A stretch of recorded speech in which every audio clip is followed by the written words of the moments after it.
As we mentioned earlier, sometimes an entire community can be a victim of discrimination. Often, violations involve what would seem to be innocuous locations, such as your community's parks. Here's an illustration. This is the story of the No Parksville community and the battle waged by its Hispanic Action Group. The organization has been writing letters complaining that the parks in the Hispanic part of town are in disrepair, with peeling paint and old equipment. The Hispanic Action Group is upset because the children on the non-minority side of town have nicer parks. I've got another letter from the Hispanic Action Group. Third one this year.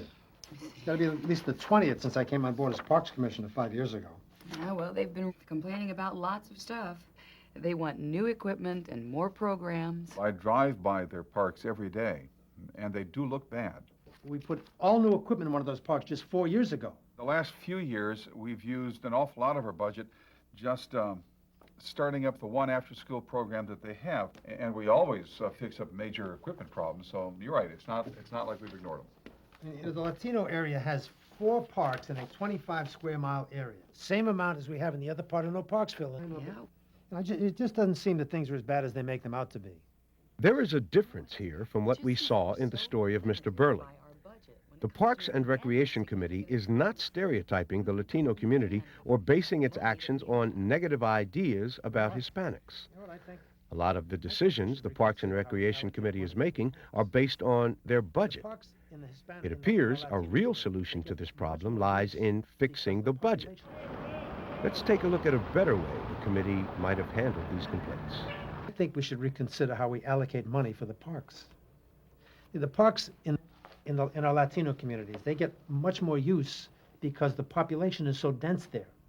We allocate funding for the parks based on area, not population. You know, I think you're onto something there. I think this is something that we have to address to the City Council ourselves. Now, when it comes to funding after-school activities, I don't think we can afford to fund 2 new sports leagues, but look, I think we can budget for 1. Oh, okay. One would help. You know what? I'm gonna call this Mr. Gomez, who keeps writing these letters. You know, and talk to him, see if I can find out more about the specific needs of the community. The Parks Committee has touched on a very important concept in Title VI, disparate impact. In cases of disparate impact, discrimination is not the result of a direct or intentional action. Rather, it's the result of neutral policy that results in an unjustified adverse effect. In other words, the policy may appear harmless on the surface, and there may be no intent to discriminate, but it negatively affects the minority community, and there is no substantial justification for it. Take, for example, the situation in No Parksville. The assumption being made is that the same size area is equal to the same size population. Take a look at the houses in the affluent Sunnyvale side of town. They're big, with big yards. Now, here are the homes in the Latino neighborhoods. They are row houses, very tightly packed. So, block for block, you have a lot more people living in the minority community. So the parks get a lot more use. For that reason, it's more likely the equipment will be in poor condition and in need of more frequent repairs. One solution to this problem would be to determine funding for parks by the number of people served, not by the size of the area served. While the parks situation is one example, there are many other instances where neutral policies may result in discrimination in the provision of services in violation of Title VI. It could be that communities choose to build garbage dumps in the minority side of town, or buses don't run as frequently in a minority part of town. If there is no substantial reason for the action and federal assistance is involved, there may be a Title VI violation. Sometimes there may be a disparate impact from a policy, but it won't be clear whether that result was intentional or not, such as when a local Department of Transportation buys 20 buses and uses almost all of them in the non-minority side of town, placing the old ones in the minority side of town. This might violate Title VI as either intentional discrimination or because it results from a neutral policy that has an unjustified adverse effect. Another type of discrimination that's not always so easy to spot is national origin discrimination. This may include discrimination based on an individual's country of birth, ancestry, or accent. It can also occur as a result of a person's inability to speak English.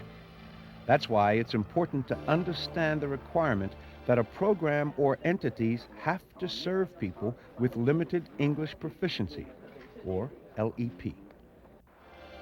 Millions of people in this country do not speak English. So what happens when they need services? If, for example, they go to the emergency room and nobody can speak their language or help them. In some instances, the communications breakdown is caused by an agency's failure to understand that it needs to serve a non-English speaking population. In other instances, it results from prejudice that may be at the root of discrimination against people from other countries. Just imagine what it would be like going to a police station or calling an emergency service and not having anyone on hand who could understand your needs. Let's look at the case of Mrs. Xuan Lui.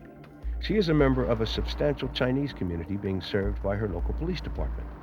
She's coming to police today after she discovered her house was ransacked. 警官，请帮助我，我不知道该怎么办。我刚回到家就发现家已经被抢劫了，所有的东西都被偷走 Do you 了。 speak English? 我只会讲中文，我们全家刚到美国2个多月，我们 Hold on. Do you have a friend that speaks English? I need English.